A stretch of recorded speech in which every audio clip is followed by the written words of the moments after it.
और इसी बीच बड़ी खबर आपको बता दें, पहलगाम हमले को लेकर पीएम मोदी का बड़ा बयान। आतंकवाद मानवता के लिए सबसे बड़ा खतरा है, पीएम ने साफ कहा। आतंक और उनके आकाओं पर कार्रवाई के लिए हम प्रतिबद्ध हैं। सीमा पार आतंक के खिलाफ लड़ाई जो है वो जारी है और अंगोला के समर्थन का धन्यवाद भी प्रधानमंत्री ने यहां पर दिया है। लेकिन पीएम मोदी की ओर से लगातार जो बयान सामने आ रहे हैं वो बता रहे हैं कि किस तरीके से भारत आतंक के खिलाफ में कार्रवाई की तैयारी कर रहा है। पहलगाम हमले को लेकर पीएम मोदी ने एक बार फिर से निंदा की है। आतंकवाद मानवता के लिए सबसे बड़ा खतरा, ये साफ कहा। एक मत है कि आतंकवाद मानवता के लिए सबसे बड़ा खतरा है। पहलगाम में हुए आतंकी हमले में मारे गए लोगों के प्रति राष्ट्रपति लॉरेंसो और अंगोला की संवेदनाओं के लिए मैं उनका आभार व्यक्त किया। We are committed to take firm and decisive action against terrorist and those who support them. We thank Angola for their support in our fight against cross-border terrorism.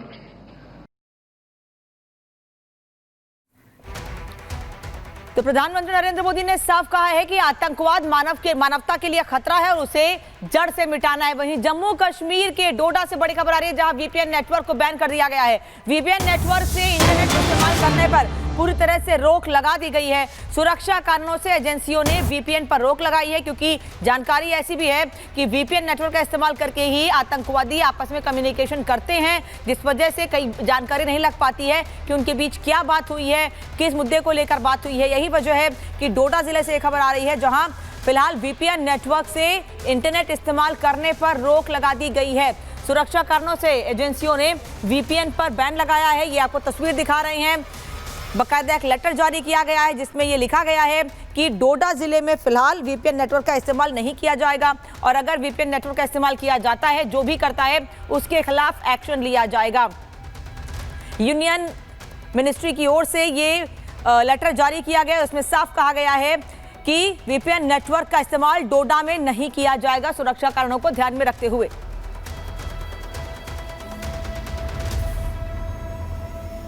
तो एक तरफ पहलगाम हमले का बदला लेने की तैयारी लगातार जारी है। आप देख भी रहे हैं कि भारत की ओर से किस तरीके की तैयारी है, लेकिन उससे पहले ही भारत ने पाकिस्तान पर आपको जानकारी दे ऐसे हमले कर दिए कि पाकिस्तान अब बदहाल हो चुका है और अब मदद की गुहार लगा रहा है। आखिर कौन से वो 10 बड़े हमले हैं, आपको दिखाते हैं इस खास रिपोर्ट के जरिए।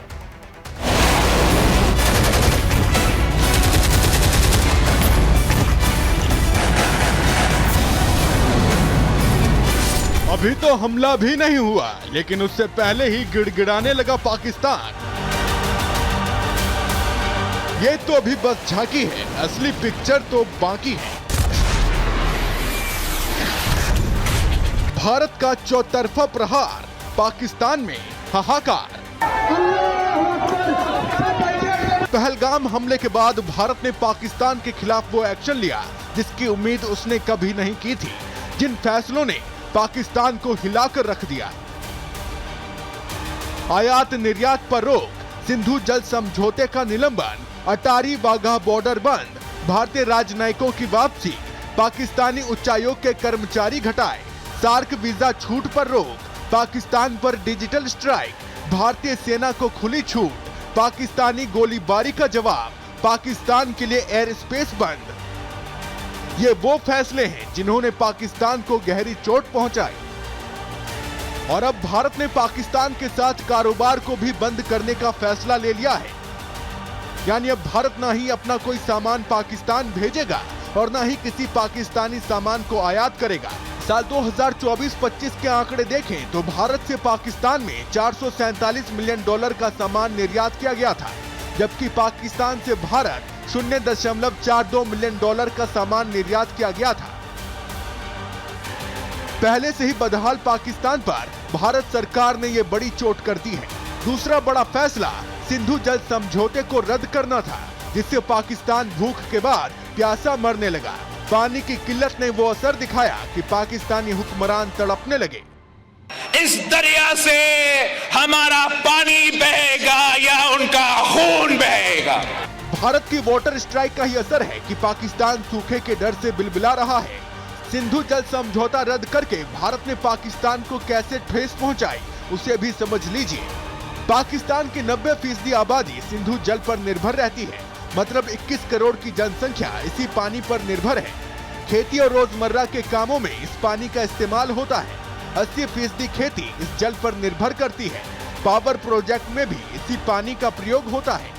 यानी जब पानी ही नहीं मिलेगा तो पाकिस्तान के सामने प्यासे मरने की नौबत आ सकती है। खेती नहीं होगी और ना ही बिजली ही बनेगी। अंधेरा, भूख और प्यास की तड़प ने पाकिस्तान को बेचैन कर दिया है, क्योंकि पाकिस्तान पर आने वाला संकट भारी है। और तीसरा सबसे बड़ा फैसला जो दोनों देश ने लिया वो ये कि दोनों ही देशों ने अपने एयर स्पेस को एक दूसरे के लिए बंद कर दिया, और ऐसा करके पाकिस्तान ने अपने ही पैरों में कुल्हाड़ी मारने का काम किया।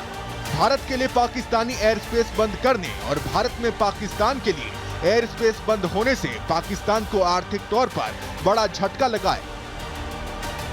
एयर स्पेस बंद होने से पाकिस्तानी फ्लाइट्स लंबे रास्ते से जा रही हैं। उड़ानों की दूरी और समय में इजाफा हो गया है। विमानों में ईंधन की खपत बढ़ गई है, जिससे पाकिस्तानी नागरिकों के लिए एयर टिकट महंगे हो सकते हैं। और जब पाकिस्तान ने भारतीय फ्लाइट्स के लिए एयर स्पेस बंद कर दिया है, तो ऐसे में पाकिस्तान को रोजाना 1 करोड़ भारतीय रुपए का नुकसान झेलना पड़ रहा है। और अब पाकिस्तान को मिलने वाली भीख पर रोक लगाने की कोशिशें तेज हो चुकी हैं, क्योंकि 9 मई को IMF का कार्यकारी बोर्ड पाकिस्तानी अधिकारियों के साथ बैठक करने जा रहा है। उससे पहले भारत ने मांग की है कि जो पैसे पाकिस्तान को मिले हैं उसकी समीक्षा तो कर ली जाए। ऐसे में IMF ने पाकिस्तान को दिए जाने वाले लोन की समीक्षा की तो मई में पाकिस्तान को मिलने वाली $1 अरब की किस्त अटक सकती है, जो पाकिस्तान के लिए किसी बड़े झटके से कम नहीं होगा। Bureau report, Republic Bharat. और पाकिस्तान पर भारत ने बड़ी कार्रवाई की है। पाकिस्तान के साथ सभी पोस्टल कनेक्शन पर बैन लगा दिया गया है। पार्सल लेटर आने जाने पर सरकार ने पूरी तरह से रोक लगा दी गई है। आज के दिन पाकिस्तान को लेकर भारत ने कई बड़े फैसले लिए हैं। सबसे बड़ा फैसला इंपोर्ट एक्सपोर्ट को लेकर था। कोई ट्रेडिंग पाकिस्तान के साथ भारत की नहीं होगी। जल यानी सिंधु का जल पाकिस्तान को नहीं मिलेगा। यह फैसला 22 तारीख के हमले के बाद ही कर लिया गया था। और अब तीसरा फैसला बड़ा, जब डाक सेवा पर भी प्रतिबंध लगा दिया गया है। ये 3 तस्वीर आपको दिखा रहे हैं, जिससे समझिए कि आयात निर्यात बंद होने के बाद पाकिस्तान की स्थिति क्या हो जाएगी। पाकिस्तान वैसे ही चीन के कहने पर, और ये बार बार कहा जाता है कि पाकिस्तान चीन का समर्थन मिला हुआ है, इसीलिए पाकिस्तान गलत कदम उठाता है। पाकिस्तान आतंकवाद को पालता है, वो चीन की शह पर है। तो ऐसे में अब ट्रेड के लिए भी पूरी तरह से पाकिस्तान चीन पर ही निर्भर हो जाएगा, क्योंकि भारत ने हर तरह से आयात निर्यात पाकिस्तान के साथ बंद कर दिया है। वहीं जहाजों की एंट्री तक बैन बंद कर दी गई है। पाकिस्तान भारत के किसी भी बंदरगाह का इस्तेमाल नहीं कर सकेगा। ये अब से कुछ देर पहले खबर आई थी, और अब तीसरी खबर ये आई है कि डाक सेवा पर भी पाकिस्तान से बैन हो गया है। यानी भारत कोई भी डाक सेवा पाकिस्तान उसका फायदा भारत से नहीं उठा सकता है। तो पहलगाम आतंकी हमले के बाद उत्तरी कश्मीर के गुलमर्ग में सुरक्षा और ज्यादा बढ़ा दी गई है। आतंकी गतिविधियों को देखते हुए वन क्षेत्रों में सुरक्षा बढ़ाई गई है और जवान मुस्तैद दिखाई दे रहे हैं। दिखाते हैं पूरी तैयारी इस रिपोर्ट में। पहलगाम आतंकी गतिविधि के बाद हमने देखा किस तरह से पूरे देश भर में हाई अलर्ट है। इस वक्त हम मौजूद है गुलमर्ग फॉरेस्ट में, और लगातार हम देख रहे हैं किस तरह से यहाँ पर BSF के जवान जो है चौकसी बरते हुए हैं, और लगातार पूरी इस फॉरेस्ट एरिया को जो है वो सैनिटाइज कर रहे हैं। Jammu Kashmir police, CRPF, BSF, जहाँ हम देख रहे हैं किस तरह से अलग अलग लोकेशंस पर पूरे कश्मीर घाटी की अगर हम बात करें, जो ऑपरेशन अभी चल रहे हैं, आतंकियों की तलाशी बड़े पैमाने पर चल रही है। और यहाँ पर फिरदौस आपको विजुअल दिखा रहा है किस तरह से यहाँ पर जो है फॉरेस्ट में जो है ऑपरेशन को चलाया जा रहा है। लेटेस्ट टेक्नोलॉजी वेपन्स के साथ साथ इन घने जंगलों में जो है ऑपरेशन को अब चलाया जा रहा है। अगर फिरदौस आपको यहाँ से पूरा दिखाए ये घने जंगलों का एरिया पहलगाम की अगर हम बात करें, जहाँ हमने देखा किस तरह से आतंकी गतिविधि हुई और सूचना मिली थी कि जंगली जो रास्ता है वहाँ से वो आतंकी मौजूद है। उसके बाद पूरे जम्मू कश्मीर के जितने भी फॉरेस्ट एरियाज है वहाँ पर इसी तरह के कुछ ऑपरेशन जो है वो चलाए जा रहे हैं। और लगातार लगातार आप देख रहे हो किस तरह से पूरे एरिया की अगर हम बात करें जिसको अंडर ऑब्जर्वेशन रखा जा रहा है, और लगातार हमने देखा पिछले कई दिनों से इसी तरह के ऑपरेशन जो है कश्मीर घाटी के अलग अलग हिस्सों में जो है रख रहे हैं। जम्मू कश्मीर पुलिस की बात करें या BSF की बात करें, ऐसे कुछ सेंसिटिव स्पॉट्स है जिनको मॉनिटर करने की ज़रूरत है, जहाँ पर देखी जा रही है पर्यटकों की मूवमेंट जो है जहाँ से ज़्यादातर होती है उस जगह पर जो है इस तरह के जो है चेक पॉइंट्स भी लगाए गए हैं। नेशनल हाईवेज की अगर हम बात करें या कुछ ऐसे घने जंगल हैं जहाँ पर इस तरह के ऑपरेशन जो है चलाए जा रहे हैं। पिछले कई दिनों से अगर हम बात करें लगातार जो जम्मू कश्मीर की बात करें, इंटेलिजेंस एजेंसीज ने पहले से ही कहा है कि कुछ आतंकी संगठन हैं जो कश्मीर घाटी में किसी बड़े प्लान का अटैक करने का प्लान कर रहे हैं। लेकिन उसके ठीक बाद हमने देखा किस तरह से पूरे जम्मू कश्मीर के कुछ अलग अलग एरियाज हैं जहां पर हमने देखा किस तरह से सुरक्षा को और तेज कर दिया गया है। आगे हम आपको दिखाएंगे क्या कुछ एक्टिविटी ये कर रहे हैं, वो भी स्पेशल रिपोर्ट में हम आपको दिखाने जा रहे हैं। फिरदौस के साथ रावत महराज, गुलमर्ग, कश्मीर। लेकिन बड़ी खबर लगातार आप तक हम पहुंचा रहे हैं कि पाकिस्तान पर भारत ने एक और कार्रवाई की है, एक और बड़ी कार्रवाई की गई है। पाकिस्तान को लगातार भारत झटके दे रहा है और अब ये जानकारी मिल रही है कि पाकिस्तान से किसी तरह के डाक सेवा का कोई भी डाक सेवा नहीं होगी। पाकिस्तान के साथ पहले ट्रेड रोका गया और अब पाकिस्तान को लेकर पोस्टल सेवा पर भी बैन की बात सामने आ रही है। अनामिका सिंह इस वक्त साथ जुड़ी हुई हैं। अनामिका, आज दिन भर में कई बड़े फैसले लिए गए। इंपोर्ट एक्सपोर्ट बंद हो जाएगा, कोई ट्रेडिंग नहीं होगी, पाकिस्तान भारत के बंदरगाहों का इस्तेमाल नहीं कर सकता है, अब पोस्टल सेवा पर भी बैन। हाँ बिल्कुल, देखिए पहले हुक्का पानी बंद किया गया, उसके बाद धीरे धीरे एक एक करके जिस तरीके से उनके कलाकार हो चाहे क्रिकेटर्स हो उनके सोशल मीडिया अकाउंट यहाँ पे बैन किए गए। इसके बाद आयात निर्यात पर रोक लगाने के साथ साथ जो पार्सल की जो फैसिलिटी थी वो भी यहाँ पे बंद कर दी। यानी कि कोई भी रिश्ता रखने के मूड में फिलहाल भारत नजर नहीं आ रहा है और यही वजह है कि एक के बाद एक बड़े फैसले किए जा रहे हैं। कारोबार बंद करने से पाकिस्तान को बड़ा झटका तो लगा ही है, साथ ही साथ जिस तरीके से अब जो बड़ा फैसला भारत सरकार की ओर से किया गया है पार्सल फैसिलिटी पर रोक लगाने की, तो वो कम से कम यहाँ पे दिखाई देता है कि फिलहाल भारत जिस मूड में है उस मूड के तहत कोई भी रिश्ता दूर दूर तक, कोई भी रिश्ता चाहे बिजनेस का हो, चाहे वो बाकी चीजों का हो, चाहे वो उनके क्रिकेटर्स का हो, चाहे उनके फिल्म स्टार्स का हो, कोई भी रिश्ता यहाँ पे रखना भारत को मंजूर नहीं है। और यही वजह है कि जिस तरीके से पहले दिन हमने देखा था कि जो फैसला किया गया अटारी बॉर्डर बंद करने का, वीजा रद्द करने का, सिंधु जल समझौता रद्द करने का, अब एक के बाद एक हम हर रोज बड़े फैसले देख रहे हैं।